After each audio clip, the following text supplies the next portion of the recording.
बिस्मिल्लाहिर्रहमानिर्रहीम, अस्सलाम वालेकुम। मैं हूं आपकी मेज़बान निदा आसिफ। नाज़रीन, बाखबर कराची में खुशामदीद। जैसे कि हम बाखबर कराची के प्लेटफॉर्म से डिफरेंट डिफरेंट टॉपिक से बात करते हैं, आज हम बात करेंगे पाकिस्तान के उभरते हुए टैलेंट के हवाले से, क्योंकि पाकिस्तान में टैलेंट की कमी नहीं है।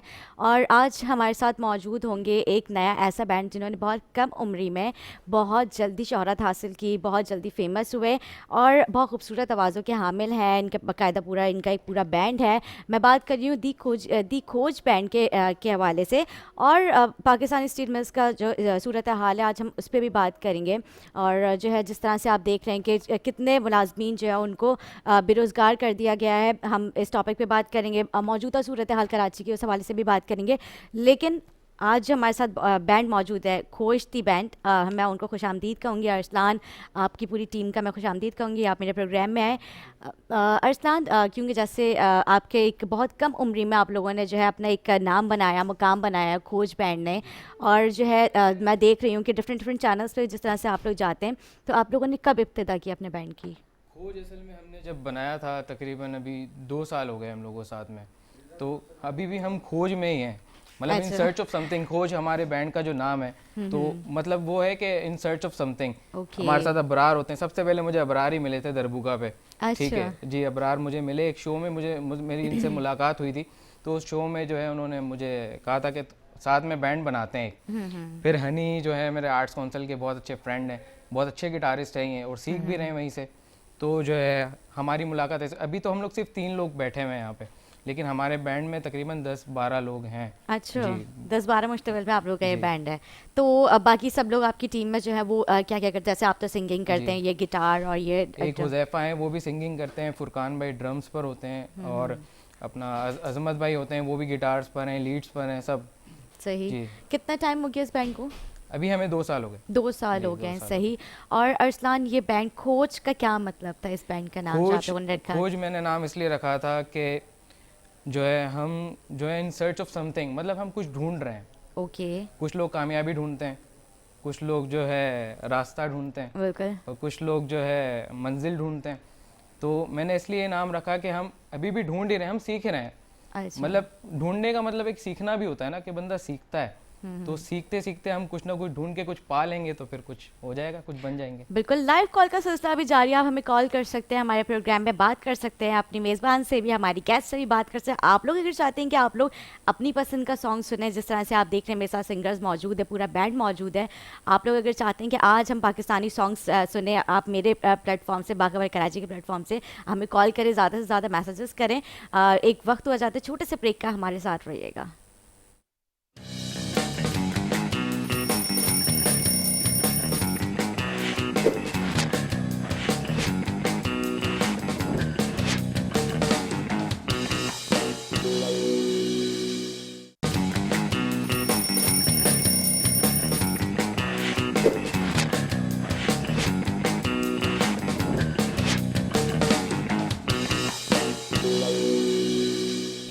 वेलकम बैक नाजरीन, वेलकम बैक। जैसे आप देख रहे हैं, मैं आपकी सुबह बाखबर कराची के प्रोग्राम के साथ, मैं आपकी मेज़बान निदा आसिफ, आपकी सुबह खूबसूरत बनाने के लिए आई हूँ। आज हम जो है बात करेंगे। अरसलान हमारे साथ मौजूद हैं, अली हैं, अबरार हैं। हम उनसे पूछते हैं कि ये खोजती बैंड जो है, ये इनका कौन सा ऐसा पहला गाना था जो ये वजूद में आया और एकदम से आप लोग हिट हुए, आपको इतना फेम मिला?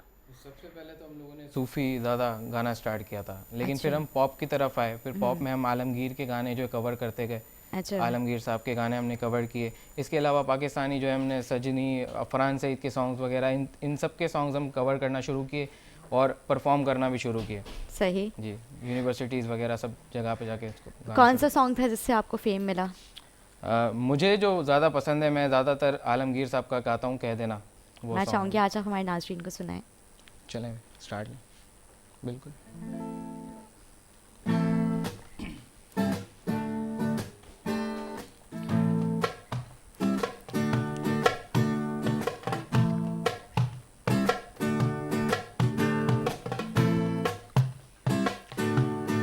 कह देना आँखों से,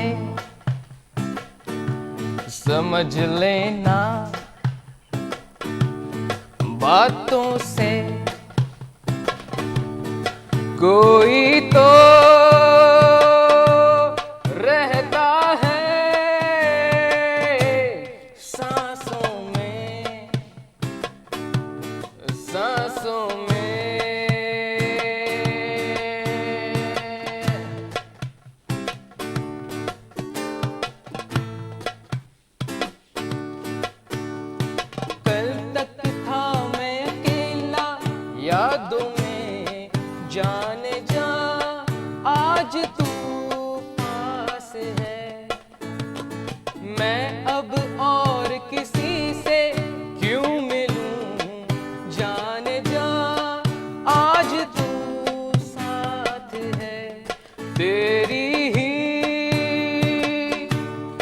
आहट है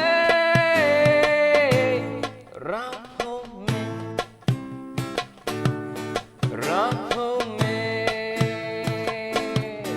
कह देना आँखों से समझ लेना बातों से कोई तो रहता है सांसों में।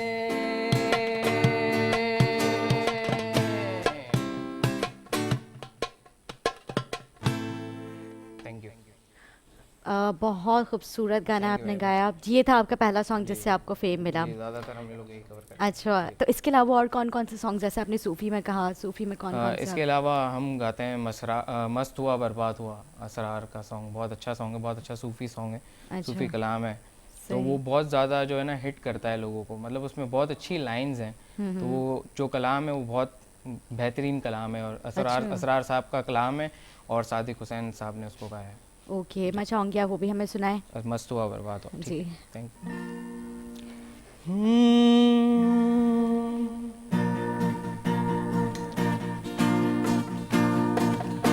मस्त हुआ बर्बाद हुआ, इश्क का कलमा याद हुआ। मस्त हुआ बर्बाद हुआ, इश्क का कलमा याद हुआ। सूट पे लग गया टाट का टुकड़ा, बूट का तस्मा टूटा। इश्क ने ही फनकार बनाया, इश्क ने ही मुझे लूटा। इश्क ने ही फनकार बनाया, इश्क ने ही मुझे लूटा। फिर मैं मस्त हुआ बर्बाद हुआ, इश्क का कलमा याद हुआ। मस्त हुआ बर्बाद हुआ, इश्क का कलमा याद हुआ।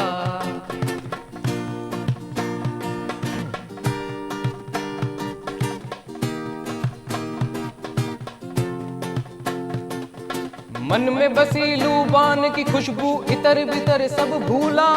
जात अकीदा राख हो गए, इश्क का जल गया चूल्हा। टोपी ही उतरी तस्बीह टूटी, ढोल पे रक्स हुआ। इश्क मेरा तावीज बन गया, दिल पे नक्श हुआ। मुझ पे लग गई तोहमत शोहमत, मैं बदनाम हुआ। गाना बजाना नचना नचाना मेरा काम हुआ। गाना बजाना नचना नचाना मेरा काम हुआ। फिर मैं मस्त हुआ बर्बाद हुआ, इश्क का कलमा याद हुआ। मस्त हुआ बर्बाद हुआ, इश्क का कलमा याद हुआ। Thank you very much. और खूबसूरत आपने गाना गाया। अरसलान, मैंने देखा ज़्यादातर जो सिंगर्स होते हैं, जो सिंगिंग की फील्ड में आते हैं, वो उनका कोई दिल टूटा होता है या फिर उनके पीछे कोई ऐसी स्टोरी होती है, वो फिर जो है गाना गाते गाते जो है वो सिंगर बन ही जाते हैं। तो आपके साथ भी कोई ऐसी स्टोरी हुई थी? नहीं, मेरे साथ तो ऐसी कोई स्टोरी नहीं है, दिल टूटा हुआ तो नहीं है। लेकिन ये है कि स्ट्रगल बहुत ज़्यादा जो है बंदे को सिखा देती है। मतलब जितना आप स्ट्रगल करते हैं तो उसी से आपको सबक मिलता है। कुछ अच्छे लोग भी मिलते हैं, कुछ बुरे लोग भी मिलते हैं। लेकिन मेरी खुशनसीबी ये है कि मुझे जितने लोग मिले सब अच्छे ही लोग मिले हैं। और माशाल्लाह। स्ट्रगल से बहुत ज़्यादा जो है ना फ़र्क पड़ता है। आपकी सिंगिंग पे भी फ़र्क पड़ता है, आपकी हर चीज़ पे मेहनत करनी पड़ती है। एग्जैक्टली, जी, बिल्कुल। अरसलान, आपकी जो टीम है उसमें फीमेल सिंगर्स भी हैं? नहीं, अभी फीमेल सिंगर नहीं अरे, है हमारे साथ फीमेल कोई सिंगर भी। नहीं है। आगे फ्यूचर में कोई आपने डुएट सॉन्ग करना है, कोई अपना आगे कोई गाना खुद मिलेगी तो एल्बम देखेंगे। निकालना है? अच्छा। वो अगर किसी अच्छा, वो भी आप लोगों की खोज जी, में बिल्कुल, होंगी, आप बिल्कुल, उनकी बिल्कुल, खोज में हैं। बिल्कुल। सही सही। तो अरसलान, आपको लगता है हमारे जो मुल्क पाकिस्तान है, इसमें काफ़ी टैलेंट है, और वो टैलेंट मुझे लग रहा है ज़ाया हो रहा है? जिस तरह से आप लोगों ने एक स्ट्रगल की है, आज आप लोग जो है आप लोग को एक फेम मिला, इस तरह के और कितने बैंड्स हैं, अंडरग्राउंड बैंड्स जो हैं वो उनको मौका नहीं मिल रहा है, वो आगे नहीं आ पा रहे? बहुत सारे लोग ऐसे हैं जिनको मौका नहीं मिल रहा। जी। ठीक है, उसमें कुछ बच्चे भी हैं, वो हमें मैसेज करके कहते हैं कि यार हमें अपने साथ रखो, जैमिंग पे हमें बुलाओ, साथ में हमारे जो है आप कुछ परफॉर्म करें हम साथ में आपके साथ में। तो लेकिन बात सारी यही है कि सब अपने अपने हिसाब से सब अपनी मेहनत करें, लेकिन पाकिस्तान में बहुत ज़्यादा टैलेंट है। कुछ बैंड्स ऐसे हैं कि वो बहुत अच्छा परफॉर्म करते हैं, लेकिन उनको जो है आगे कोई प्रमोट नहीं करता। और हमारे साथ भी ऐसा ही है कि हमें किसी ने प्रमोट ज़्यादा किया नहीं, लेकिन हमारे मेंटोर्स जो हैं वो लोग जो है काफ़ी हमें सिखाते हैं कि आप लोग जो है ना ये चीज़ करो और ये चीज़ ना करो, तो उससे काफ़ी फ़र्क पड़ता है। सही। और हमारी ग्रूमिंग भी उसी से होती है। तो आप लोगों ने किस तरह से, आपको सोशल मीडिया के ज़रिए आपको हाइप मिली थी? सोशल मीडिया पे हम ज़्यादातर, मैं तो ज़्यादातर इंस्टाग्राम पर ही हूँ।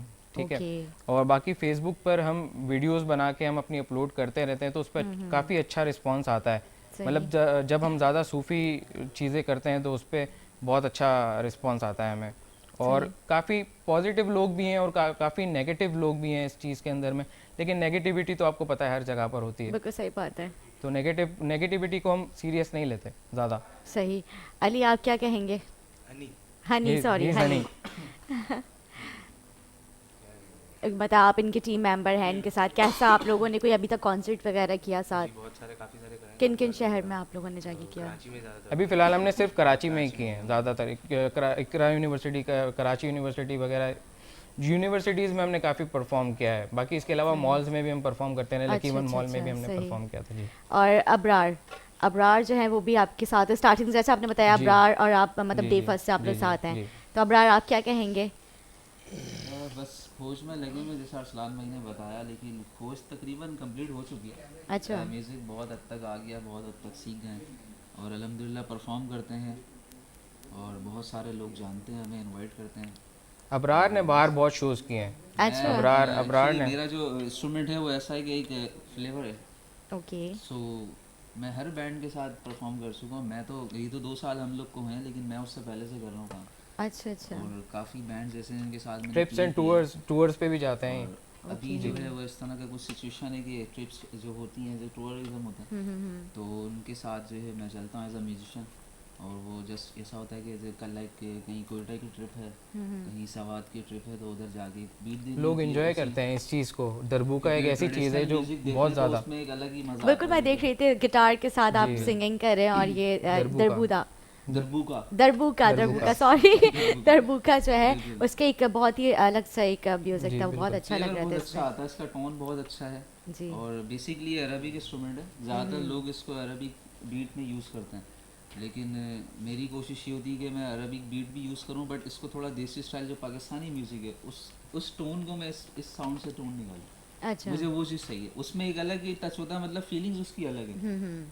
और मुझे अच्छा लगता है तो यकीनन सुनने वाले को भी अच्छा लगता बिल्कुल होगा। सही बात है। अच्छा, जिस तरह से आप बोल रहे हैं अरबिक बीट जो है, वो आप हमें इसको बजा के दिखाएं कोई अच्छी। बिल्कुल। अरबिक बीट, कुछ अरबिक करते हैं। बिल्कुल।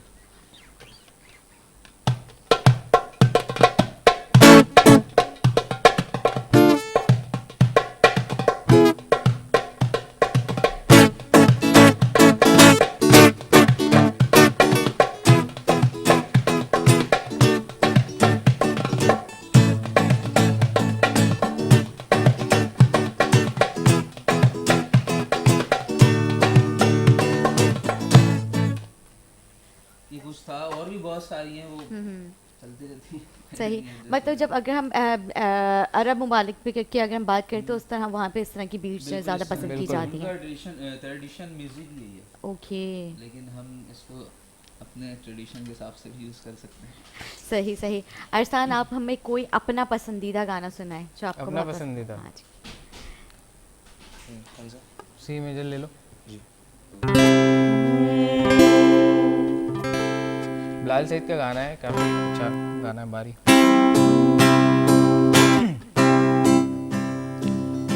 तैनू तकिया होश ही भुल गई, गरम गरम चाहत ते डुल गई, हथ ते डुल गई चाह सजना, ऐसी तेरी निगाह सजना, जान दी दस दी जा तू दिल दे विच की तेरे, दिल दे विच की तेरे, मैं सुनिया उच्चियां दीवारां रखियां, नी तू दिल दे चार चफेरे, भावें सांभ के रख दी, कोई दिल च न ला ले डेरे। मैं सुनिया पहला भी दिल टुटिया तेरा एक बारी, ताइयों दिल दी दीवारां ते तू एक ना बनाई बारी।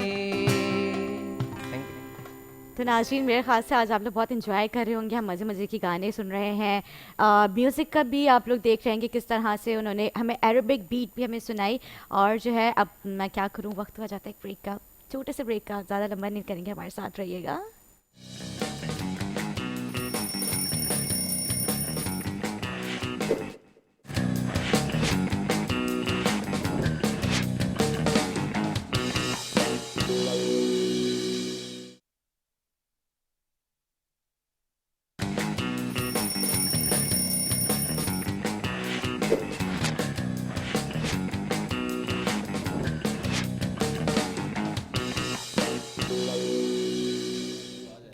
वेलकम बैक नाज़रीन, वेलकम बैक। जैसे आपने देखा ब्रेक से पहले हम कितने खूबसूरत अब जो है हमारे साथ आवाज़ के सिंगर्स मौजूद थे, उसी तरह आज हमने क्योंकि ब्रेक लिया, ब्रेक के बाद हमें दूसरे सिंगर्स को भी मौका देना था, क्योंकि ये भी हमारे मुल्क के उभरते हुए सितारे हैं।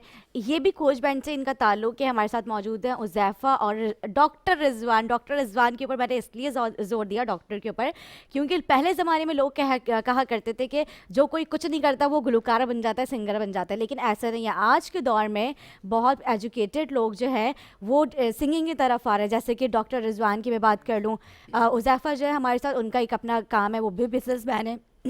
मैं बात करूं अबरार की, तो अबरार जो है वो भी आईटी में जो आईटी मैनेजर है। तो मतलब आप ही देखिए किस तरह से जो है लोग जो है अपने जॉब्स को भी साथ साथ, अपने बिजनेस को भी साथ साथ लेके चल रहे हैं। और उनका जो एक शौक़ है, जो उनका एक टैलेंट है, वो अपने पाकिस्तान को अपना टैलेंट दिखाना चाहते हैं, पाकिस्तान के को जो है और ममालिक में ले जाके जो है वो रिप्रेजेंट करना चाहते हैं कि आप देखें पाकिस्तान में भी इस तरह के सितारे हैं, इनको भी मौका दिया जाए आगे बढ़ने का। जी, मैं चाहूँगी कि अब आप लोगों को पहले खुश आमदीद कहूँगी मेरे प्रोग्राम में आप आए, आप लोगों ने वक्त निकाला। सुबह से उठना बहुत मुश्किल होता है, वो भी स्पेशली सर्दियों में। तो जिस तरह से आपने बताया कि आप डॉक्टर हैं और MBBS डॉक्टर हैं आप, और उज़ैफ़ा जो है वो उनका एक अपना बिजनेस है, इसी तरह अबरार का भी अपना एक IT का काम है। तो ये साथ साथ आप लोग किस तरह से मैनेज करते हैं? सबसे पहले मैं आपका बहुत बहुत शुक्रगुजार हूँ कि आपने मतलब इतना बड़ा स्टेप है ये कि टैलेंट को प्रमोट करना हर कोई नहीं करता। तो KTN चैनल का स्पेशली मैं शुक्रगुजार हूँ, और आपका K21 और आपका बिल्कुल कि आपने इतना अप्रिशिएट किया हमें और इनवाइट किया यहाँ पर। अच्छा, सबसे पहली बात ये है कि एक होता है प्रोफेशन आपका और एक होता है पैशन आपका, है ना। लोग एक छोड़ देते हैं, एक कंटिन्यू करते हैं, पर यह है कि मेरी कोशिश ये है कि दोनों को साथ लेके चलूँ मैं। प्रोफेशन मतलब मैं बीइंग अ डॉक्टर वो अपनी ड्यूटी में कर रहा हूँ, पर यह है कि साथ में मेरा पैशन है, और ये पिछले 10 साल पुराना है। पर यह है कि आपको पता है कि हमारी फैमिलीज़ में कुछ इस तरह के कॉन्सेप्ट्स हैं पाकिस्तान में, पाकिस्तान में, कि आप सिंगिंग ना करें, आप ये ना करें, पहले पढ़ लें, पहले पढ़ लें, पहले पढ़ लें। तो फिर मैंने यही किया कि पहले पढ़ लिया। अब यह है कि मेरे पास डिग्री है, तो अब मैं थोड़ा इस पर फोकस कर रहा हूँ। अच्छा, मतलब उस वक्त आपके वालिदैन कहते थे पढ़ाई से सर नहीं उठाना, पढ़ाई करनी है सर। स्पीकर टूटे थे, लैपटॉप टूटा था, अच्छा, बहुत कुछ हुआ था, बहुत कुछ हुआ था। लेकिन अल्हम्दुलिल्लाह अब वही पेरेंट्स हैं जो अब अल्हम्दुलिल्लाह सपोर्ट कर रहे हैं। चलें गुड। जब आपको देखते हैं जिस तरह से आप लोगों के जो कॉन्सर्ट्स वगैरह आप लोग को टीवी पे देखते हैं, तो उनको बहुत खुशी होती होगी कि आज जो है हमारे बच्चे हमारा नाम रोशन करें। देख ले वालिदैन, आज देख ले, ये वही बच्चे जिनका बचन मना करते हैं। उज़ैफ़ा, आप क्या कहेंगे? मैं कहना चाहूँगा कि मेरा भी सेम ऐसा ही है कि मतलब जो है सुबह से शाम तक काम होता है, फिर उसके बाद जो थोड़ा बहुत टाइम होता है तो फिर म्यूजिक करते हैं, फिर शाम को हम लोग सब मिलकर जो जैमिंग करते हैं। ओके ओके ओके, चले मैं चाहूँगी कि उज़ैफ़ा और जो है रिजवान, जैसे अबरार तो हमारे साथ स्टार्टिंग से ही हैं, हमें कोई अच्छा सा गाना सुनाएं। हल्का हल्का सुना। जी भैया। शराब कैसी, खुमार कैसा, ये सब तुम्हारी नवाजिशें हैं, पिलाई है किस नजर से तूने कि मुझको अपनी खबर नहीं है। तेरे प्यार ने, तेरी चाह ने, तेरी बहकी बहकी निगाहें मुझे एक शराबी बना दिया कि शराब पीना सिखा दिया।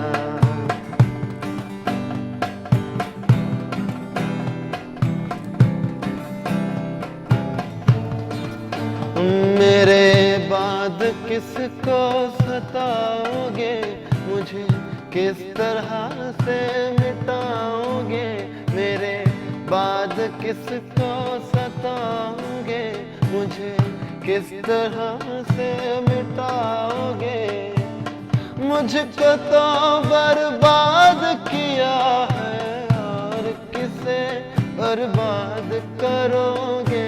रो रो के फरियाद करोगे और किसे बर्बाद करोगे।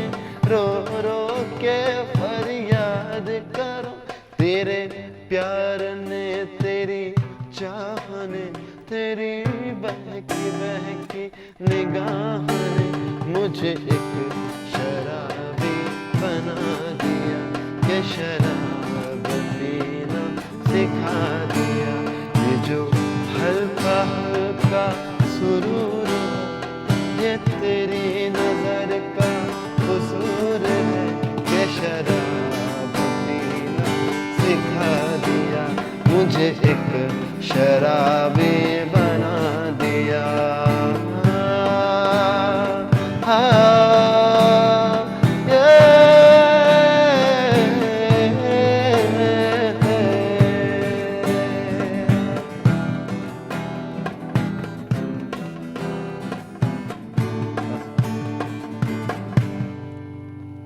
सो मच उज़ैफ़ा, बहुत प्यारा गाया।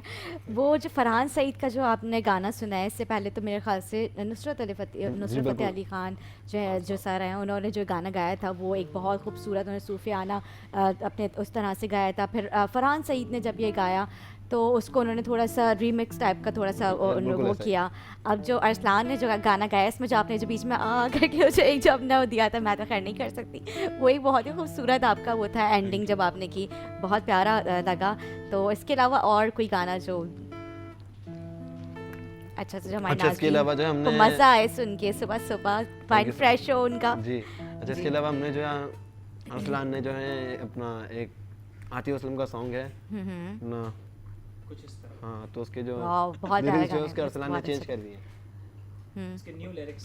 अच्छा, जी। मैं चाहूँगी ज़रूर आप जी। हमें सुनाएं। एफ शार्प में नहीं, एफ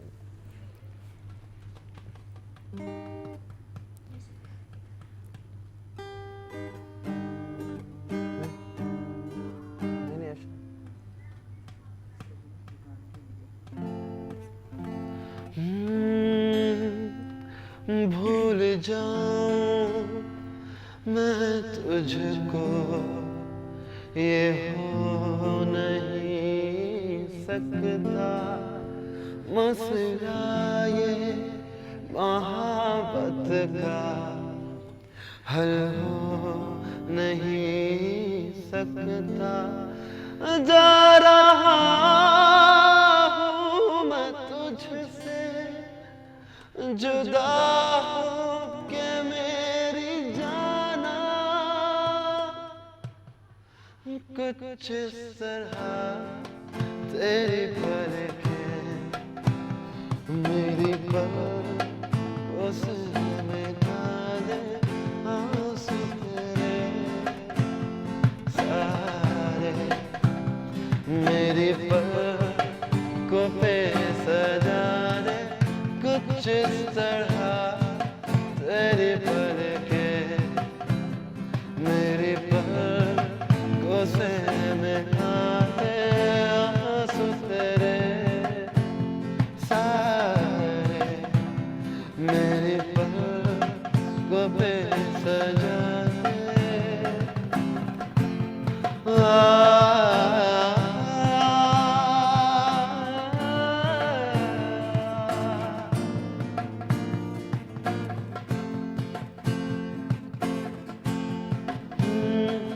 खामोश सा रहता हूँ, टूटा हूँ मैं जरा सा दिल में तेरी यादों का तूफान है धमाका।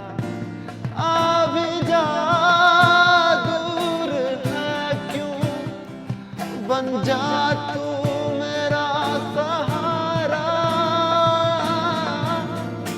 कुछ इस तरह तेरी पलकें मेरी पलकों से मिला दे, आंसू तेरे सारे मेरी पलकों पे सजा दे। ओ मेरी पलकों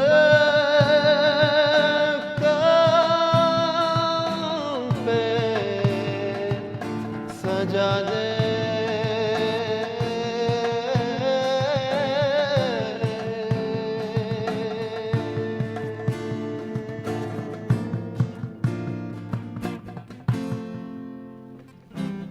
thank you so much Huzaifa, thank you so much. बहुत ही प्यारी आप लोगों ने जो लिरिक्स है आपने खुद चेंज की हैं। अरसलान ने चेंज किया। अच्छा, अरसलान जब भी हमारे साथ जो पहले जो सिंगर थे उन्होंने ये लिरिक्स जो है अपनी इसमें आप चेंजिंग्स की हैं, तो और इसको आपने कितनी खूबसूरती से गाया है। तो क्या आप लोग प्रैक्टिस वगैरह करते रहते हैं जिस तरह जी ये जैम करते रहते हैं हम लोग। जैमिंग वगैरह जी, करते जैमिंग रहते हैं? करते इसी से सारा हमारा होता है। सही। मैं चाहती हूँ डॉक्टर रिजवान आप कुछ गाएं। सांसों की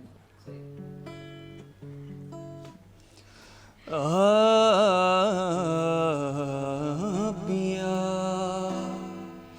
इन नैनन में जो मैं पलक ढांप तो है लूं, ना मैं देखूं गैर को, ना मैं तो है देखने दूं।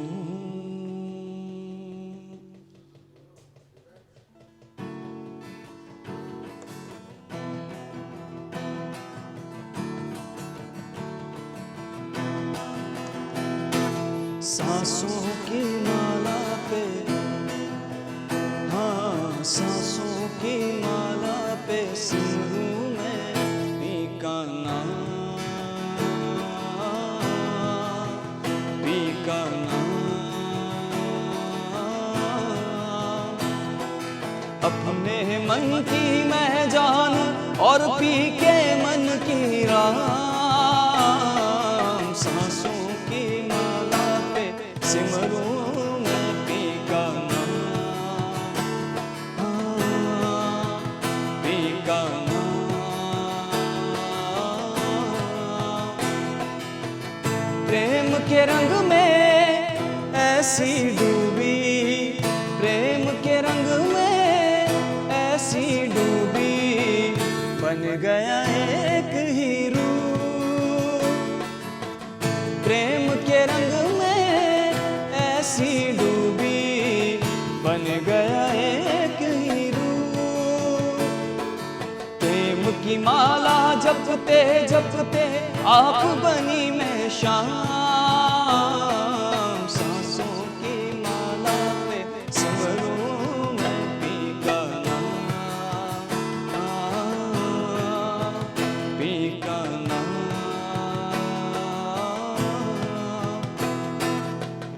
प्रेम पियाला जब से पिया है, प्रेम पियाला जब से पिया है, जी का है ये हाल। अंगारों पे नींद आ जाए, कांटों पे आराम। सांसों की, सांसों की, सांसों की माला पे, सांसों की माला पे, सांसों की माला पे सिमरूं मैं पी का नाम, पी का नाम।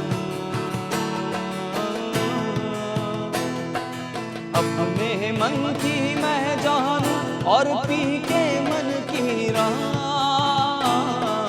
सांसों की माला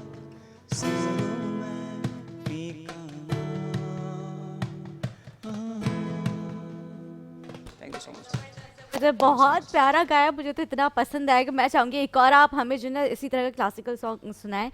वो कौन सा गाना है? तेरी दीवानी।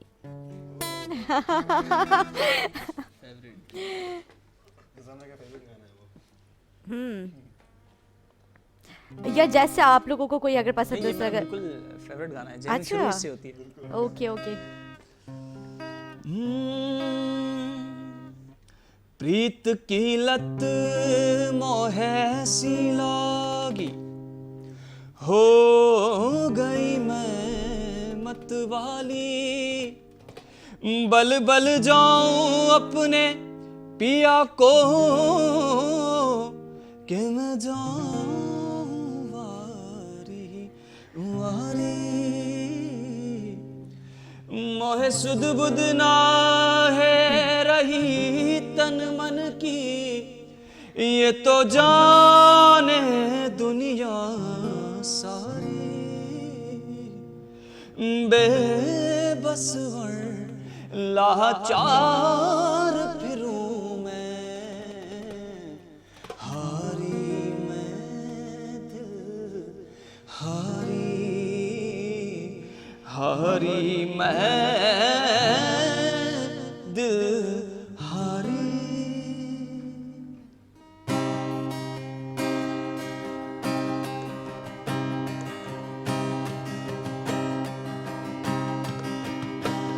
तेरे नाम से जी लूं, तेरे नाम से मर जाऊं,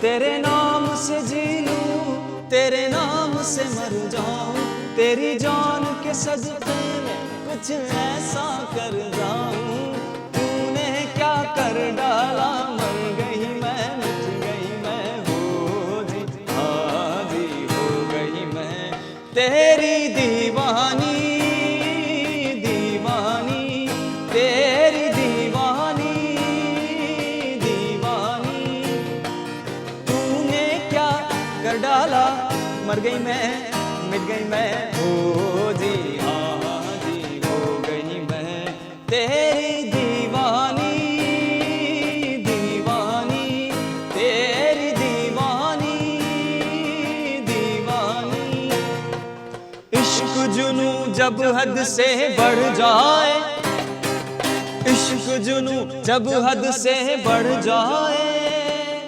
हंसते हंसते आशिक सूली चढ़ जाए, इश्क का जादू सर चढ़ कर बोले, हाँ इश्क का जादू सर चढ़ कर बोले, खूब लगा लो पहरे रस्ते रब खोले, यही इश्क दी मर्जी है, यही रब दी मर्जी है, तेरे बिन जीना कैसा हाँ खुद गर्जी है, तूने क्या कर डाला, मर गई मैं, मिट गई मैं, हो जी हाँ जी हो गई मैं, तेरी दीवानी दीवानी, तेरी दीवानी दीवानी, ऐ मेरा रंग रंगीली दीवानी, ऐ मैं अलबेली मैं मस्तानी,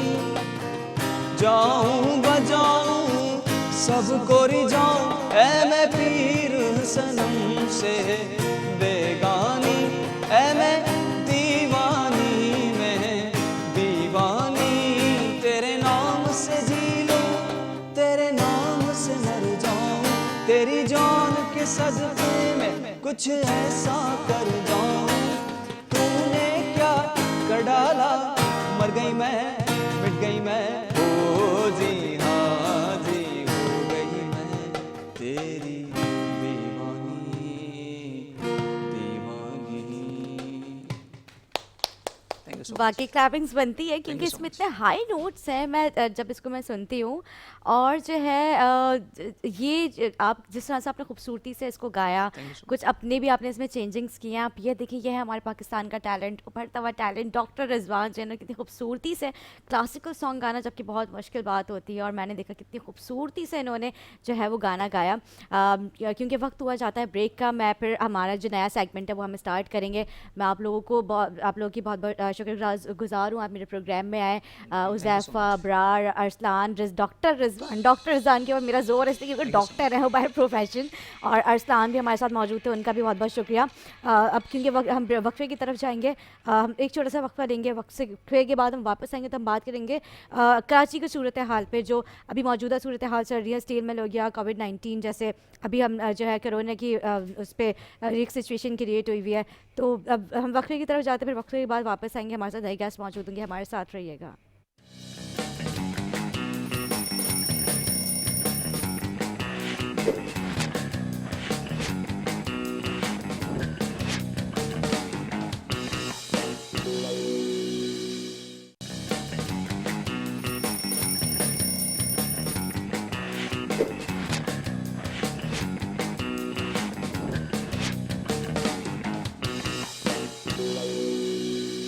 वेलकम बैक नाज़रीन, वेलकम बैक।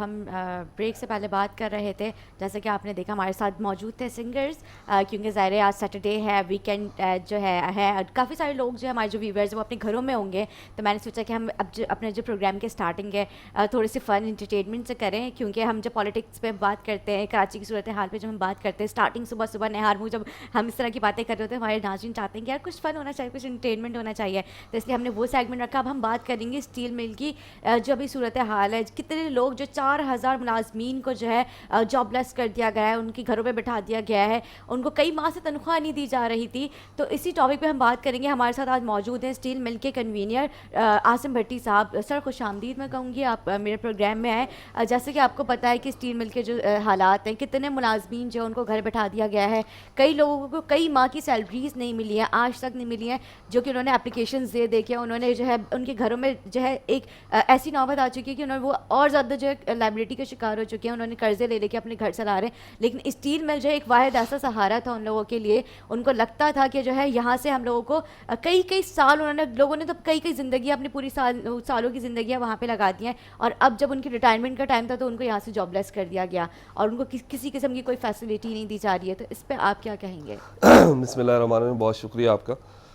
सबसे पहले मैं आपको ये बताता चलूँ कि स्टील मिल के जो मुलाजमीन हैं वो तकरीबन इस टाइम उनकी स्ट्रेंथ है 8300 मुलाजमीन की। ओके। उस 8300 मुलाजमीन से 4544 मुलाजमीन को बरतरफ कर दिया गया है 27 नवंबर को। अच्छा, ये मतलब इस गवर्नमेंट का ये वो है कि इतना झूठ बोलो कि सच लगने लगे। अब हुआ ये कि 2015 में स्टील मिल को चलते हुए इदारे को बंद कर दिया गया, उसकी गैस को बंद कर दिया गया, और आज 2020 में उसका कसूरवार मुलाजमीन को ठहराया जा रहा है, जबकि ऐसा है नहीं। मुलाजमीन 2015 से ले के ये कोविड 2020 मार्च तक अपनी ड्यूटीज़ पर सर अंजाम देते रहे, फिर उनको इन्होंने एक्सग्रेशिया लीव पे छुट्टियों में भेज दिया और उसके बाद ये सिलसिला बरतरफी का कर दिया। अब मैं आपको बताता चलूँ कि मुलाजमीन जो है पाकिस्तान स्टील के, चाहे ऑफिसर हो या वर्कर हो, दोनों जो मुलाजमीन है ये 2010 से 2020 आज 10 साल हो गए, इनकी सैलरी 1 रुपया नहीं बढ़ी। इस 10 साल में ये मतलब 2020 की महंगाई है उसे 2010 की सैलरी में गुजारा कर रहे हैं। अब ये पूरी गवर्नमेंट यहाँ पे एक प्रोपेगेंडा चल रहा है कि हम इनको गोल्डन हैंडशेक दे रहे हैं, ये भी सरासर झूठ है। ऐसा कोई गोल्डन हैंडशेक का लफ्ज़ इस्तेमाल तो कर रहे हैं लेकिन ऐसा कुछ नहीं है। मुलाजमीन के अपने पैसे जो प्रोविडेंट फंड और ग्रेजुएटी बनती है, लेकिन ये इतना झूठ और प्रोपेगेंडा किया जा रहा है पूरे पाकिस्तान के साथ, या हत्ता के अपोजिशन जमातों के साथ तक भी उनको भी ये बात है जी कि हम गोल्ड हैंडशेक दे रहे हैं, लेकिन ऐसा कुछ नहीं है। ये सिर्फ एक प्रोपेगेंडा है। मुलाजमीन के अपने प्रोविडेंट फंड और ग्रेजुएटी है। इसी साथ मैं आपको ये भी बताता चलूँ कि 2013 से रिटायर एम्प्लॉइज़ जो 2013 में रिटायर हो गए थे, उनको 2020 में जाके अभी वो भी कोर्ट के ज़रिए उनको उनके वाजिबात मिले हैं। अच्छा, वो भी ये गवर्नमेंट बताती है कि जी हमने बड़ा एहसान किया, हमने इनको पेमेंटें की हैं, इनके वाजिबात दिए हैं, लेकिन मैं इन्हीं गवर्नमेंट के लोगों से पूछना चाहता हूँ, वो तो हमारे अपने पैसे थे जो हमारी सैलरी से प्रोविडेंट फंड ग्रेजुएटी करती थी, वो जो आपके पास एक अमानत के तौर पे होते थे। अगर आपने 7 साल बाद दिए, आप देखें पैसा कितना डिवैल्यू हुआ है इस 7 साल में, आप रुपया की कदर कितनी कम हुई है। और ये 7 साल बाद उनमें से कितने एम्प्लॉइज़ डेथ हो चुकी, कितने एम्प्लॉइज़ जो कि बच्चे यतीम हो चुके, और अब जाके उनको वो भी कोर्ट के ज़रिए, मतलब गवर्नमेंट ने खुद से फिर भी नहीं दिए, कोर्ट में सईद उमर बाकी नाम के एक फ़र्द थे, उन्होंने एक केस किया जाके और उसके ज़रिए उनको पैसे मिले। सर मैं आपको यहाँ पे, सॉरी फॉर इंटरप्ट, मैं आपको यहाँ पे बताऊँ कि अभी पिछले दिनों जो है जब स्टील मिल की न्यूज़ आई थी, जिस तरह से बताया गया था कि हम इतने मुलाजमीन को जो है घर बैठा रहे, उनको फारिग कर रहे हैं, तो उसमें एक साहब जो है उन्होंने जब ये न्यूज़ सुनी तो वो उनको बाकायदा उसी पर हार्ट अटैक हुआ उनकी वहीं उनकी डेथ हुई, और जो मतलब वो अपनी उनकी बेटियां थी, कोई बच्चे बेटे नहीं थे उनके, वो अपने घर के वाहिद कफील थे। और जो है उनकी जो बेटियां हैं उन्होंने फिर हमसे कांटेक्ट किया, उन्होंने कहा आप ये बात अपने प्रोग्राम में ज़रूर कीजिएगा कि कितने लोगों की ज़िंदगियां जो है ये सिर्फ खबर सुनने से गई है कि हम क्योंकि आप ये देखिए ना, एक तो उनको सैलरीज नहीं मिल रही थी, उनके ऊपर कितने कर्ज चढ़े हुए थे, उनकी बेटियों की शादियां सर पर थी। इस तरह के भी लोगों के साथ जो है वाक़े हुए हैं। और उनकी बेटी ने बोला था कि रो के आप प्लीज़ अपने प्रोग्राम में ये बात ज़रूर शेयर करिएगा। और जब उन्होंने, उनकी बेटियों ने स्टील मिल के जो अपने उनके जो मालिकान हैं, उनसे जो मैनेजमेंट के जो लोग हैं, उनसे कांटेक्ट करने की कोशिश की कि आपके पास भी फ़ंड होगा कुछ तो वो हमारे वालिद का हमें दें, उन्होंने किसी किस्म का कोई उनको रिस्पॉन्स नहीं दिया। ये तो उन लोगों के ये इतनी ज़्यादा सख्त दिल हो चुके हैं ये लोग। मैं आपको बताता चलूँ कि जैसे ही इस बरतरफी का लेटर 27 नवंबर को लोगों के खबर मिली इसकी, तो उस दिन से तकरीबन 5 अमवात हो चुकी हैं सिर्फ इसी का सुन के, डिप्रेशन से और इससे हार्ट अटैक से। असल में मामला ये है कि स्टील मिल की एक रहायशी कॉलोनी जो स्टील टाउन के नाम से है, वहाँ लोग आबाद है। ये दो न्यूज़ उनके लिए अचानक थी, एक तो बरतरफी प्लस सर मैं आपकी बात को दोबारा आपकी तरफ आऊँगी, सॉरी मैं आपकी बात काट रही हूँ। हमारे साथ नुसरत सहर अब्बासी मौजूद है, मेंबर कौमी असम्बली। अस्सलाम वालेकुम, सूबाई असम्बली, सॉरी, अस्सलाम वालेकुम। हेलो हेलो, अस्सलाम वालेकुम। मेरे ख्याल से कोई टेक्निकल इशू हो चुका है। हमारे साथ मौजूद थी नुसरत सहर अब्बासी साहिबा, जो कि सूबाई असम्बली की मेंबर भी है। सर अब मैं आपकी बात को कंटिन्यू करूँगी। तो मैं बता रहा था आपको कि 5 लोगों की मौत हो चुकी हैं जो इस खबर को सुनते, वो रिटायर एम्प्लॉइज़ थे जो अपने वाजबात का इंतज़ार करते करते इस दुनिया से रुखसत हो गए। अब उनके एक बेटे हैं जो घर के वाहिद कफ़ील हैं, जिनमें से जिसकी आप बात कर रही हैं, वो मैं उनके पास गया तो वो मेरे गले लग के रोने लगे कि मतलब उनके पास तो ना छत है और एक नौकरी थी वो भी चली जाएगी। मुझे बताएं कि स्टील मिल के जो मुलाजमीन हैं जो मेरी तरह नौजवान हैं, उनकी औसतन सैलरी 20,000 बनती है। आप मुझे खुद बताएं इस दौर में उस 20,000 सैलरी में किसी के घर का बजट बना के बताएं। हत्ता कि वज़ीर आज़म सिंगल हैं, एक उनकी वाइफ और एक वो सिंगल हैं, वो बजट बना के दिखा दें 20,000 रुपये में कि 20,000 रुपये में स्टील मिल के मुलाजिम का क्या होता है। बिल्कुल नहीं हो सकता सर। मैं सिर्फ ये बताना चाहता हूँ ये हुकूमत की नाअहलियाँ हैं जो मुलाजमीन पर डाल दी जाती हैं। इदारे आप नहीं चला पाते। आज से मैं आपको ये बताता चलूँ, 4 साल पहले जब ये अपोजिशन में होते हैं बहुत बड़ी बड़ी बातें करते हैं। यहाँ से 4 साल पहले हमारे वज़ीर आज़म जो है ना जिना गेट पर आए और मुलाजमीन से असद उमर साहब, आरिफ अलवी तक, ये सब मुलाजमीन के पास आते रहे और उन्होंने हमसे कहा और वादे करके गए। और जी जी जी जी, अब बिल्कुल मैं आपकी बात दोबारा कंटिन्यू करूँगी। सॉरी मैं आपको दूसरी दफ़ा काट रही हूँ। अस्सलाम वालेकुम नुसरत साहिबा, कैसी हैं आप? जी खैरियत से लगे। पहले तो आपको खुशामदीद कहूँगी मेरे प्रोग्राम में, आपने वक्त निकाला क्योंकि आप भी बहुत मसरूफ़ होती हैं। नुसरत साहिबा आप ये देखिए जिस तरह से स्टील मिल की सिचुएशन आपके सामने है, कितने रोज़गार उन्होंने छीन लिए हैं, कितने लोगों को घरों पे बिठा दिया, 4,000 मुलाजमीन जो हैं उनको जो है घर बिठा दिया गया है, कितनी अमवात हो चुकी है। इसी लोगों ने जो है अपने ऊपर ही इस पूरे शौक में आके, आप इसके बारे में क्या कहेंगे? क्योंकि GDA की अगर मैं बात करूँ, आप उनके मेंबर हैं, आप लोग देख सकते हैं कि सरसा असेंबली में आप लोग क्यों नहीं आवाज़ इनके लिए उठाते?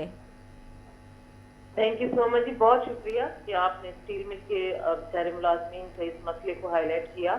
लेकिन देखिए जी, स्टील मिल के हवाले से एक पहली बात तो नहीं है, हम तो काफ़ी अरसे से, जब से ये वफाकी तौर पर इनके लिए ये कहा गया है कि इन मुलाजमीन को निकालेंगे, वो तो चले हमने उस वक्त ही इनका सपोर्ट किया और अब भी करने के लिए तैयार है। और क्यों नहीं करेंगे, क्योंकि ये इतने पुराने मुलाजमीन इतने अरसे से हमारी मिल में काम कर रहे हैं। दूसरी बात, स्टील मिल कोई एक आम मिल तो थी नहीं, सबको पता है कि पाकिस्तान की वो मिल है स्टील मिल जिसने पाकिस्तान के हवाले से पाकिस्तान का नाम रोशन किया। इस कदर जबरदस्त इस मिल का काम था। लेकिन चूंकि पिछली हुकूमतों के अदवार में स्टील मिल को जिस तरीके से लूटा गया और इसका जो आगे बढ़ाने के बजाय इसको मजीद पीछे कर दिया गया, तो ये तो सबको पता है कि पीपल्स पार्टी और नून लीग के वक्त में स्टील मिल को तबाह और बर्बाद किया गया।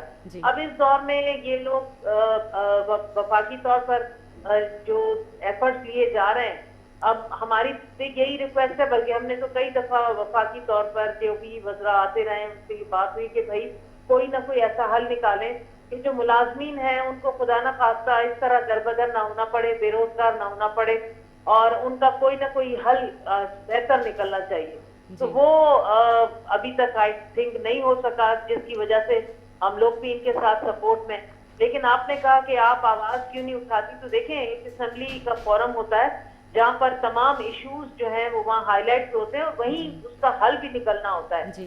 मसला यहाँ पर ये है कि सिंध हुकूमत पता नहीं किस उसमें सोई पड़ी है और तमाम चीजें चल रही हैं, लेकिन असेंबली का इजलास नहीं चलना, पता नहीं क्या है इसके पीछे। अगर आप लोग सही तरीके से एसओपीज को फॉलो करेंगे और मेंबर्स भी हमेशा करते ही रहे तो इजलास कॉल करें ताकि अवाम के मसाइल का वहां पर कोई ना कोई हल निकले। लेकिन सिंध हुकूमत को खास तौर पर ये पीडीएम के जलसों में अपने आप को मसरूफ रखना है। वहाँ सारी इनकी एक्टिविटीज चल रही हैं, वहाँ कोरोना नहीं है लेकिन यहाँ कोरोना है, तो ये दोहरा मयार है इनका, जिस पर हमें भी तहफ़्फ़ुज़ात हैं। जी। इजलास कॉल होगा तो इंशाअल्लाह ताला इस मसले को मैं असेंबली में जरूर हाईलाइट करेंगे, उस पर बाकायदा इनसे वफाकी तौर पर जवाब तलब होगा। लेकिन नुसरत साहिबा आपने बात बिल्कुल ठीक की कि अभी कोरोना की सिचुएशन क्रिएट हुई है ना, लेकिन इससे पहले ये तो मसला काफ़ी अरसे से चलता आ रहा है। उस वक्त क्यों नहीं आप लोगों ने आवाज़ उठाई है असेंबली में? क्योंकि ये कई रोज़गार जो है वो छीनने का जो है ये एक था सवाल। कई लोगों को बेरोज़गार कर दिया गया है। जैसे कि मैंने आपको स्टार्टिंग में कहा कि जो है कई अमवात हो चुकी है, कई लोगों ने शौक से कि जो है उनके हार्ट अटैक हो गए, उनको हार्ट फेल्स हो गए, इस तरह की कई जो घर के वाहिद कफील है वो चले गए। तो इससे पहले क्यों नहीं इस तरह की आवाज़ उठाई गई है? ये एक अरसे से चलता हुआ आ रहा है कि आज निकालिए कल निकालेंगे और अब तो सबको निकाल ही दिया उन्होंने। बिल्कुल जी, आप ठीक कह रही हैं, पुराना मसला है, नया मसला नहीं है। लेकिन जब से ये मसला हुआ था स्टील मिल का, जब से ऐलान हुआ था जी, हमने उस वक्त से आवाज उठाई है, बल्कि हमने उन लोगों ने तो रेजोल्यूशन भी जमा कराया था। और खुद सिंध हुकूमत चूंकि ऐसे वक्त में फिर वो एक ऐसा किरदार अदा करती है जिसको हम कहते हैं कि ड्रामा कर रहे हैं, क्योंकि अगर इसको इतना ही स्टील मिल के मुलाजमीन से हमदर्दी थी या इनको स्टील मिल को आगे बढ़ाना था तो ये अपने अखबार में इसको मजबूत करते, इसकी बेहतरी के लिए कोई एफर्ट लेते, जब इसकी अपनी हुकूमत थी वफाकी तौर पर। नहीं किया गया। अब चले नहीं है, अब उनकी हुकूमत नहीं, लेकिन इस चीज को हमने असेंबली के फ्लोर पर उठाया है और इस चीज को मसले को उस पर बहुत 1-2 घंटे तक उस पर बहस भी हुई है। लेकिन अब बात यह है कि बैठकर ये तमाम लोगों को वफाकी तौर पर और सूबाई तौर पर बैठकर इस मसले का हल निकालना पड़ेगा। इस तरह इतनी मासूम जाने चली जाना ये एक बहुत बड़ा अलमिया है। इस पर हम सबको दुख है, तकलीफ है और हम उनके साथ हमदर्दी का भी इजहार कर रहे हैं। लेकिन जिस तरह से आपने देखा कि उनको सैलरीज नहीं दी जा रही थी, कई माह तक एक स्टील मिल जो है बहुत ही बदहाली का शिकार हुआ था पहले से ही, तो उनकी सैलरीज रोक दी गई थी। उनको आश्वासन दिया गया था कि आप लोगों को हम लोग जो उनका एक बजट होता है, जो इनका एक जमा हुआ होता है, वो उनको देने का उन्होंने वादे किए थे, वो भी किसी किस्म के इनके बजट जो इनको नहीं रिलीज किए गए। जी बिल्कुल, ये आप सही कह रही हैं कि इनका पिछला जो ये रहता है कुछ ऐसी चीजें जो तनख्वाह की मद में थी या जो अमाउंट एक इनका रहता है, जिसके लिए मुझे भी मुस्तक भी एफर्ट्स लिए गए थे, इन्होंने मुझे भी इस चीज पे ऑन बोर्ड लिया था। लेकिन मैं आपके चैनल के तवज्जुह से आपको यकीन दिलाती हूँ कि इंशाअल्लाह ताला जैसे ही असेंबली का इजलास कॉल होता है तो स्टील मिल के मुलाजमीन की पूरी हमदर्दियां भी हमारी उनके साथ हैं और इस चीज को हम हाईलाइट जरूर करेंगे। जी बहुत बहुत शुक्रिया नुसरत साहिबा, आपने हमें वक्त दिया। जी सर, आपने देखा जो नुसरत साहिबा हमारे साथ मौजूद थी, उनके जो उन्होंने यकीन दिलाया कि जैसे असेंबली का इजलास जो है वो स्टार्ट होगा और हम जो इसकी आवाज़ उठाएंगे, इनके लिए हम लोग कुछ करेंगे ज़रूर। साल पहले तकरीबन जमात इस्लामी लियारी से MP है अब्दुल रशीद साहब, जी जी, हम इस असम्बली में गए थे, वहाँ उन्होंने तहरीक अल्तवा जमा कराई थी और उस पर बहस होनी थी, लेकिन उसके बाद नहीं हो सकी। तो उन्होंने भी हमें यकीन दिलाया था वहाँ हम नुसरत सैयद अब्बासी से मिलेंगे। हम उम्मीद करते हैं इंशाल्लाह कि हमारे सिंध असम्बली प्लेटफार्म से आवाज़ उठाएंगे इंशाल्लाह। समझती हूँ कि वो एक ऐसी खातून है, उन्होंने हर इशू को हाईलाइट किया है और उनकी पूरी कोशिश ऐसी होती है कि वो उसको हल करा के रहे। मैंने देखा उनको, मैं पर्सनली उनको मैंने देखा है। हमारी मुलाकात हुई थी इनसे सिंध असम्बली में, तो इन्होंने कहा था कि मैं इंशाल्लाह आवाज़ उठाऊंगी, इंशाल्लाह सिंध असम्बली का इजलास होगा तो हम उम्मीद करेंगे कि इंशाल्लाह ये हमारे लिए आवाज़ उठाएंगे इंशाल्लाह। तो मैं बात आपसे कर रहा था कि स्टील मिल के मुलाजमीन की जो कह रहा था कि अब मैं आपको ये भी बताना चाहूँ, ये स्टील मिल का वाहिद फलाद साज इदारा पाकिस्तान का जो मतलब आसान अल्फाज में अगर मैं बताऊँ तो मट्टी से लोहा बना रहा है। बिल्कुल, पूरे पूरे पाकिस्तान में इस तरह का कोई इदारा नहीं है जो मट्टी से लोहा बना रहा है। लोहे से लोहा तो बना रहे हैं, लेकिन मट्टी से लोहा सिर्फ ये बना रहा है। अच्छा, इसकी जो ज़मीन है वो 19,000 एकड़ इसका रकबा है इस स्टील मिल का। अच्छा, अब होता यह है जब स्टील मिल स्टार्ट हुई थी तो तकरीबन 24,000 मुलाजमीन इसमें रोज़गार था, 24,000, और इस स्टील मिल से 50,000 मुलाजमीन का रोज़गार बढ़ना था। अब होता यह है कि इस टाइम 8,300 मुलाजमीन है, अगर 24,000 मुलाजमीन के साथ ये प्रॉफिट में, तो 8,300 मुलाजमीन के साथ ये लॉस में कैसे? तो सवाल तो गवर्नमेंट से होना चाहिए कि ये लॉस में कैसे गया। हम तो ये समझते हैं कि जो ये करना चाह रहे हैं, इससे तो जिन लोगों ने 2008 से लेकर 2020 तक करप्शन की है, उनको तो क्लीन चिट मिल जाएगी। कोई तो पूछने वाला हो इस मुल्क में, कोई मतलब कानून तो होना, कोई जंगल तो नहीं है यहाँ पे, कानून होना चाहिए इस मुल्क। ऐसा हुआ क्या इस इदारे के साथ? ऐसा क्या हुआ इस इदारे के साथ जो ये जो स्टील मिल इस कदर डाउन साइजिंग में चली गई है? जबकि जो है इमरान खान की जब हुकूमत आने वाली थी तो उन्होंने कई वादे किए थे, कई दावे किए थे कि जो है हम स्टील मिल को जो है वो उसको बदलेंगे। कई उन्होंने जो है इस तरह के वादे किए थे, कोई बंदा जो जॉबलेस नहीं होगा, इस किस्म के उन्होंने बहुत बड़े बड़े तो वादे किए थे। तो अब इस तरह की ऐसी क्या सिचुएशन आई है कि वहाँ पे जो है स्टील मिल बंद करने का मौका आ चुका है, कई लोगों का रोज़गार छीनने का मौका उनको मिल चुका है हमारी मैं गवर्नमेंट सिर्फ को। ये कहूँगा, ये सिर्फ हुकूमती बदनीयती है हुकूमतों की। स्टील मिल आज भी चल सकती है अगर चलाने की नीयत हो तो। अगर कभी मैं आपको दावत दूँ, आप स्टील मिल की तरफ आए आपके चैनल को, तो वहाँ छोटी छोटी स्टील मिल्स चल रही हैं जी और वो प्रॉफिट में है। मतलब मैं आप रिसेंटली एक निजी स्टील मिल है, उनका जो मंथली प्रॉफिट है वो 1 अरब रुपए है, ठीक है, और हमारी जो मंथली सैलरी है वो तकरीबन 32 करोड़ रुपए है। ये इतना मिसगाइड किया जाता है इस आवाम को, इस पाकिस्तान की आवाम को, और इस तरह एक सिनेरियो बना दिया गया है कि जो स्टील मिल बोझ है सफ़ेद आती है।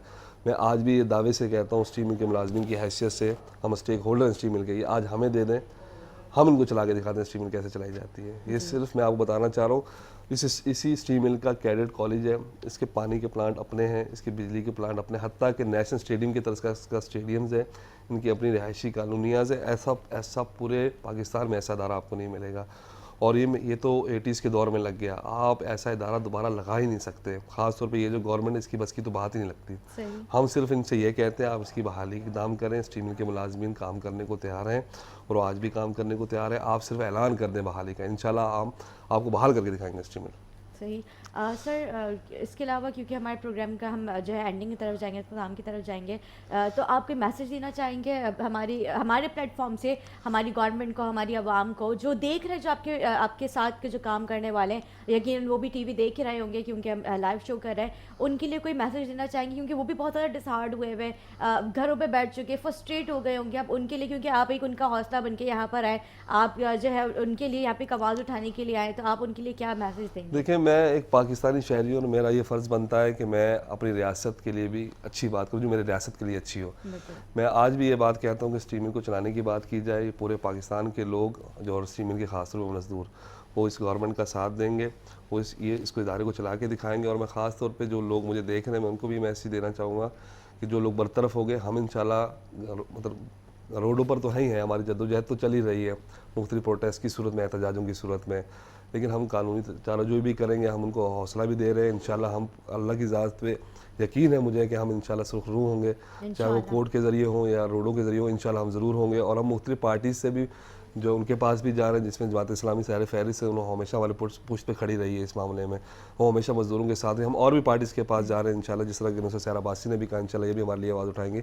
तो इंशाल्लाह हमारी पूरी कोशिश है स्टील मिल को सिर्फ हम सब ये कहते हैं गवर्नमेंट एक बार सिर्फ स्टील मिल की बहाली का ऐलान कर दे, इंशाल्लाह हम इनको बहाल करके दिखाएंगे कैसे स्टील मिल को चलाया जाता है। हम फौलाद साज लोग हैं जो लोहा बनाते थे, ये हमें एक मौका दें अपने वादे के मुताबिक। ये हमारे मुतालबात नहीं है, इमरान खान के अपने मुतालबात थे, ये उनके मुतालबात है कि वो स्टील मिल को और एक प्रोफेशनल इंतजामिया स्टील मिल में लेके जो मेटलर्जी को जानती है। इंतजामिया तो अभी भी है, इनका दूर दूर तक मेटलर्जी से कोई ताल्लुक नहीं है, ना बोर्ड ऑफ डायरेक्टर्स का और ना ही इंतजामिया का। ये हमें इंतजामिया ला के दें प्रोफेशनल जो मेटलर्जी से वाकिफ़ हो, ऐसे बोर्ड ऑफ डायरेक्टर ला के दो जो स्टील से वाकिफ़ हो, हम इंशाल्लाह इनको इदारा चला के दिखाएंगे इंशाल्लाह। सर मैं क्योंकि अब हम एंडिंग की तरफ जाएंगे, उससे पहले एक मेरा ये सवाल है, हुकूमती सतह पे आपसे किसी किस्म का कोई रब्ता किया? मैं माज़रत के साथ ये अल्फाज इस्तेमाल करूँगी, इतनी बेहस गवर्नमेंट है कि हमने 16 घंटे प्रोटेस्ट किया, जिसमें से 4 घंटे हाईवे पे और 12 घंटे रेलवे ट्रैक पे।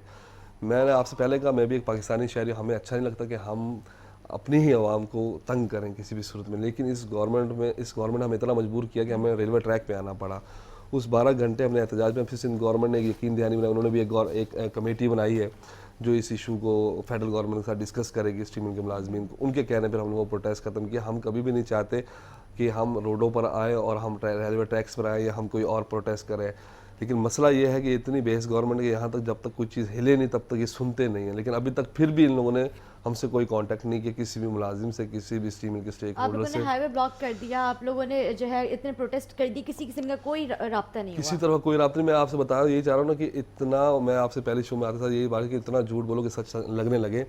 इतना झूठ बोला जा रहा है कि आवाम को गुमराह किया जा रहा है कि जी सफ़ेद हाथी बन चुका है। मैं ये भी बता दूं आपको, प्रोग्राम एंडिंग की तरफ है, स्टील मिल जितने पैसों में लगा था उससे 250 गुना ज़्यादा प्रॉफिट दे चुका है पाकिस्तान को। तकरीबन 150 अरब रुपया स्टील मिल पाकिस्तान को टैक्स कीमत में दे चुका है। ठीक है, इसकी जो असासाजात हैं, जो असासा, ये भी 2014 की वैल्यू के मुताबिक बता रहा हूँ आपको, तकरीबन 1200 अरब रुपए हैं। ये कोई मतलब एक कोई छोटी सी फैक्ट्री नहीं है जिसको बस कल से सेठ बोलेगा कि नहीं आना, तो ऐसा नहीं है। और मैं ये बताऊँ, हमारे पड़ोसी मुल्कों में इसकी बाकायदा एक वजारत होती है, हमारे यहाँ तो कोई वजारत ही नहीं है।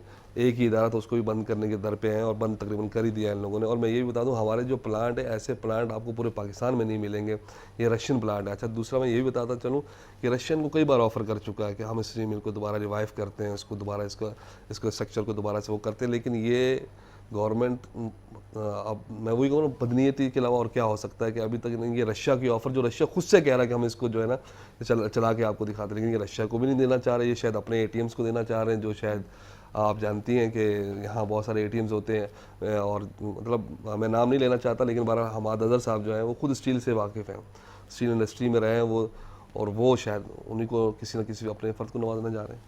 सर, मैं आपको बहुत बहुत शुक्रिया अदा करूँगी मेरे प्रोग्राम में आए, और जिस तरह की ये सिचुएशन अभी चल रही है स्टील मिल के हवाले से, मुझे तो बहुत ही दिली तौर पर अगर मैं अपनी बात करूँ तो मुझे बहुत अफसोस होता है। और मैं जब ये सुनती हूँ इस तरह की जब वाक़यात मेरे सामने आते हैं कि एक साहब ने जब ये न्यूज़ सुनी तो उनको हार्ट अटैक हो गया, उनकी जवान बेटियाँ थी, शादी उनकी करीब थी, सर ख़ुद भी गए थे उनसे मिलने के लिए। मतलब एक बहुत ही एक बुरी सिचुएशन है। एक घर का वाहिद कफ़ील जो होता है वो इस दुनिया से चला जाए तो फिर बाकियों का क्या होगा। तो इसी तरह की बहुत सारी जो है स्टोरीज़ हमारे सामने आई हैं, और ये जो है आगे अल्लाह ताला उनके लिए बेहतर करे। जिस तरह की हमारी गवर्नमेंट दावे कर रही है, वादे कर रही है कि हम जो है स्टील मिल के लिए जो है आवाज़ उठाएंगे असम्बलीज़ में। और नुसरत साहिबा ने भी कहा कि मैं उम्मीद आप लोगों को दिलाती हूँ, मैं यकीन दिलाती हूँ कि इंशाल्लाह हम जो है आला हुकाम तक आपकी आवाज़ पहुँचाएंगे और इंशाल्लाह स्टील मिल की बेहतरी होगी। तो जिस तरह का आज हमने ये जो टॉपिक था, खैर ये बहुत अल्लाह ताला बेहतर करे।